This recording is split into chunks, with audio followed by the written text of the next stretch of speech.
Pandemi COVID-19 yang melanda Indonesia saat ini memberikan pengaruh bagi semua sektor aktivitas di masyarakat, salah satunya pada sektor pendidikan. Sudah 2 tahun terakhir, proses pembelajaran dilakukan secara daring sebagai bentuk penerapan social distancing. Hal ini juga berpengaruh terhadap pelaksanaan kuliah kerja nyata Universitas Diponegoro, di mana lokasi KKN disesuaikan dengan domisili tempat tinggal mahasiswa. Kegiatan KKN ini berlangsung dari 5 Januari hingga 15 Februari 2022 dengan mengusung tema Pemberdayaan Masyarakat menuju pasca pandemi COVID-19 berbasis Sustainable Development Goals.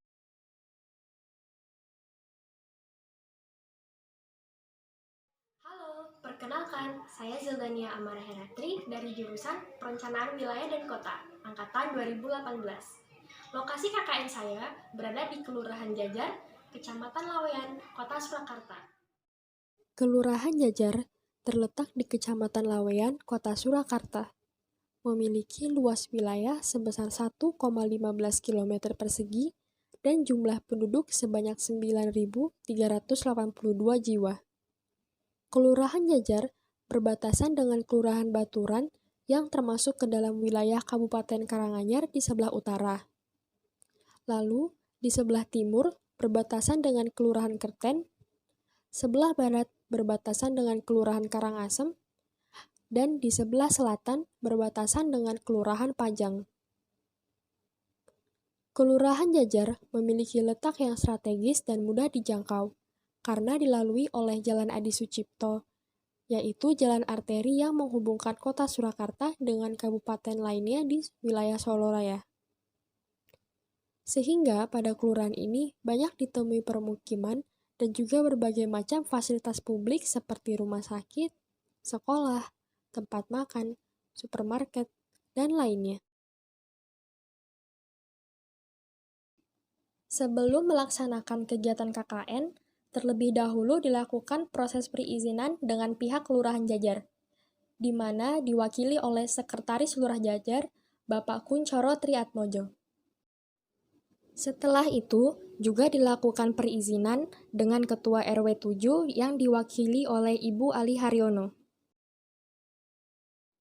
Setelah dilakukan proses perizinan, maka selanjutnya dilakukan survei awal. Proses survei awal ini berguna untuk mengetahui potensi dan juga masalah yang ada di wilayah Kelurahan Jajar. Berdasarkan potensi dan masalah tersebut, maka disusunlah Laporan Rencana Kegiatan atau LRK yang kemudian disetujui oleh pihak Kelurahan Jajar. Dari hasil survei, maka disusunlah 4 program kerja yang akan dilaksanakan pada kegiatan KKN. Yang pertama, program pemetaan potensi sarana-prasarana di Kelurahan Jajar. Kedua, program pencegahan penggunaan narkoba di lingkungan keluarga. Ketiga, program sosialisasi pentingnya vaksinasi. Dan yang keempat, program sosialisasi aman beraktivitas di ruang publik pada masa new normal.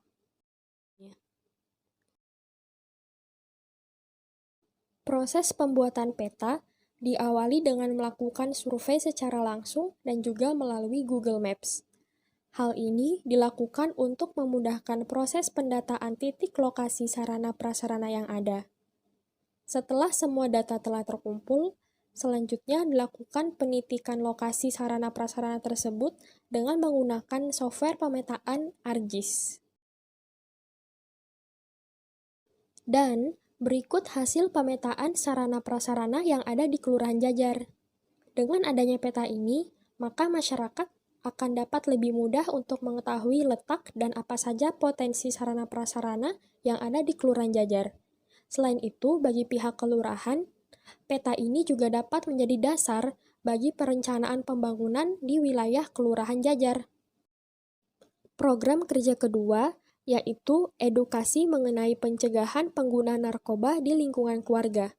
Media yang digunakan berupa poster dan penjelasan secara singkat mengenai langkah apa saja yang dapat dilakukan untuk mencegah penggunaan narkoba di kalangan anak dan remaja. Program kerja kedua ini disampaikan terlebih dahulu kepada Ibu Ketua RW 7, Ibu Ali Haryono, yang selanjutnya diteruskan oleh beliau untuk disampaikan melalui grup WhatsApp warga RW 7 Kelurahan Jajar. Sesuai dengan tema yang diusung dalam KKN tahun ini, maka program kerja yang selanjutnya dilakukan adalah melaksanakan sosialisasi pentingnya vaksinasi untuk mencegah penyebaran COVID-19. Pada lokasi KKN, sebagian besar masyarakatnya, terutama orang dewasa, telah mendapatkan vaksin secara lengkap. Namun, ada juga beberapa masyarakat yang belum mendapatkan vaksinnya. Untuk itu, dengan pelaksanaan program kerja ini, diharapkan dapat mendorong warga untuk segera mendapatkan vaksin secara lengkap. Program kerja terakhir ialah melakukan sosialisasi aman beraktivitas di ruang publik pada masa new normal. Pelaksanaan program kerja ini dilakukan dengan menempelkan poster pada 4 ruang publik di wilayah RW 7 Kelurahan Jajar. Keempat ruang publik ini sering digunakan oleh warga setempat untuk berkumpul ataupun beraktivitas. Keempat lokasi tersebut antara lain, pertama, warung makan, kedua, warung penjual sayur, ketiga, pos kamling RT 6, dan keempat, pos kamling RT 7. Setelah semua kegiatan KKN dilakukan, berikut adalah testimoni dari warga yang diwakili oleh Ibu Ketua RW 7.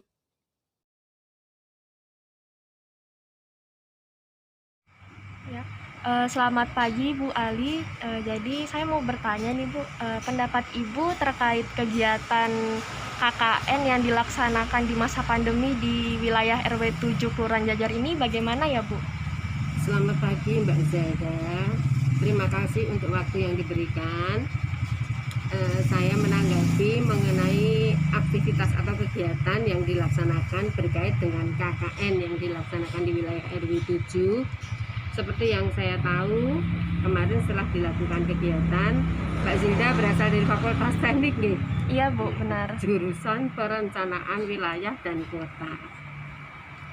Dengan pengambilan jurusan judul apa kemarin saya sedikit lupa judulnya itu Pemberdayaan Masyarakat menuju pasca pandemi COVID-19 berbasis pembangunan berkelanjutan. Oh iya, soalnya udah ini ya udah tidak merekam.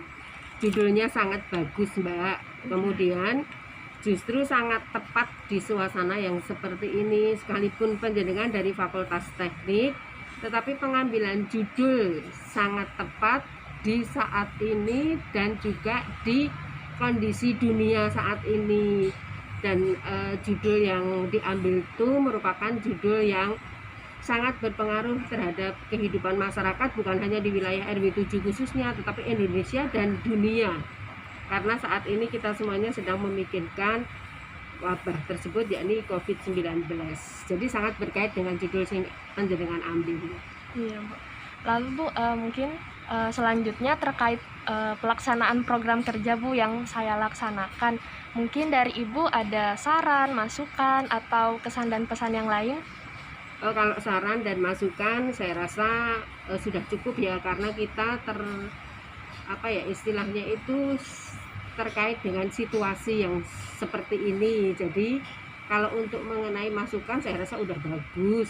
Kemudian teknik yang diberikan saya rasa sudah oke dengan melaksanakan kegiatan lewat media sosial maupun kegiatan di lapangan secara prosedur kesehatan. Dan tanggapan dari ibu-ibu yang saya WA kemarin positif dan sangat menanggapi. Iya, baik Bu, mungkin sekian dari saya pertanyaannya. Terima kasih juga untuk testimoninya Bu. Semoga sehat selalu. Amin, terima kasih. Maju terus anak muda, semangat sehat. Ya, baik Bu, terima kasih.